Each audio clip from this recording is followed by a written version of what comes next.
नमस्कार, जय श्री कृष्णा। मैं अनाड़ी प्रोफेसर वरुण अग्रवाल आज आप लोगों के लिए बैंकिंग स्टॉक्स को कैसे एनालाइज करें वो लेके आया हूँ।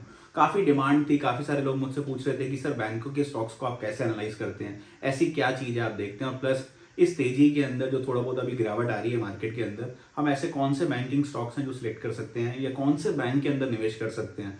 तो आज मैं आपके लिए बड़ा इंपॉर्टेंट एनालिसिस लेके आया हूँ which will actually give you lot of perspective कि बैंकों को एनालाइज कैसे करते हैं। इतनी बड़ी बड़ी बैलेंस शीट हैं, डेट की बुक हैं, पब्लिक डिपॉजिट्स हैं, तो उनको कैसे एनालाइज करें। बैंकों को एनालाइज करने का तरीका बड़ा सिंपल है, बहुत ही सिंपल 5 पैरामीटर्स मैं आपको लेके आया हूँ।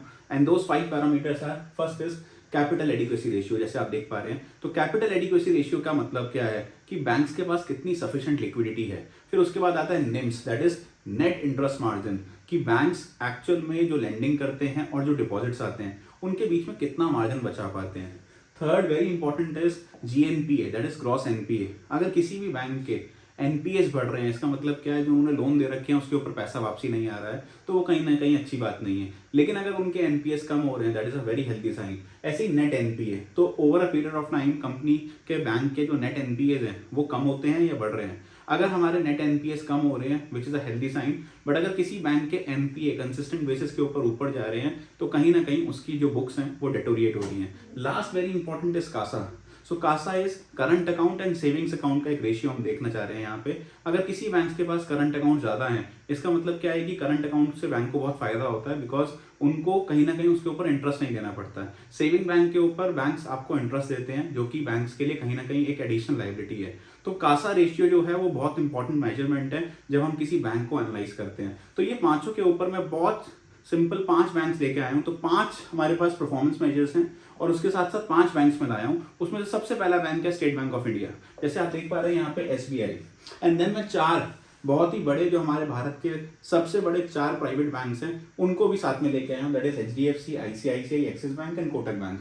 नाउ सबसे पहले बात करते हैं हम कैपिटल एडिक्वेसी रेशियो की। अगर आप यहाँ पे देखेंगे 14.5 is the number for SBI, वहीं पे एचडीएफसी 18.9 है, आईसीआईसीआई बैंक 19.51 है, axis bank 18.54 and Kotak bank this is 23%। Now again clearly मुझे यहाँ पे क्या दिखता है कि कोटक बैंक जो है यहाँ पे क्लियरली आउटशाइन करता है, इसीलिए मैं किसके साथ जाऊंगा, इस पर्टिकुलर पैरामीटर में मैं कोटक बैंक के साथ जाऊंगा। Now if I look at यहाँ निम्स पे बात करता हूँ, नेट इंटरेस्ट मार्जिन की, तो नेट इंटरेस्ट मार्जिन 3.34% का है जो कि एसबीआई का है।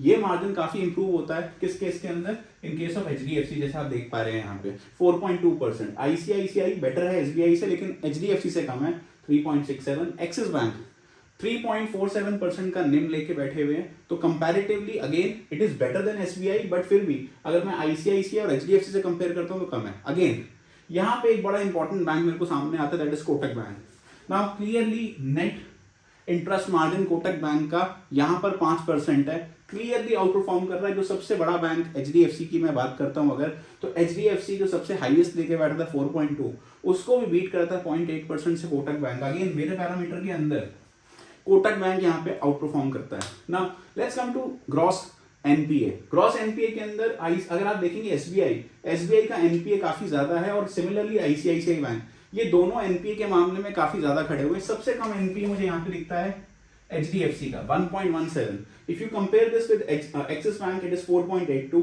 और अगर आप कोटक का देखोगे तो कोटक यहाँ पे सेकंड नंबर पे लाता है 2.3%। सो यहाँ पे एचडीएफसी बैंक जो है आउट परफॉर्म करता हुआ हमें नजर आता है। Now let's come to NNPA which is net NPS. Net NPS के अंदर अगर आप देखेंगे एसबीआई के एनपीएस काफी ज्यादा है, बाकी सब बैंकों के 1% से कम है। So this is 1.23, HDFC 0.32, ICICI bank 0.63, axis bank 0.73 and Kotak 0.6। So again Kotak यहाँ पे सेकंड नंबर पे खड़ा हुआ है 0.6 के हिसाब से। नाउ यहाँ पे अगर हम देखें तो दिस पैरामीटर, यहाँ पे जो ये एक तरीके से हम पैरामीटर एनालाइज कर रहे हैं, दिस पैरामीटर इज 0.32%।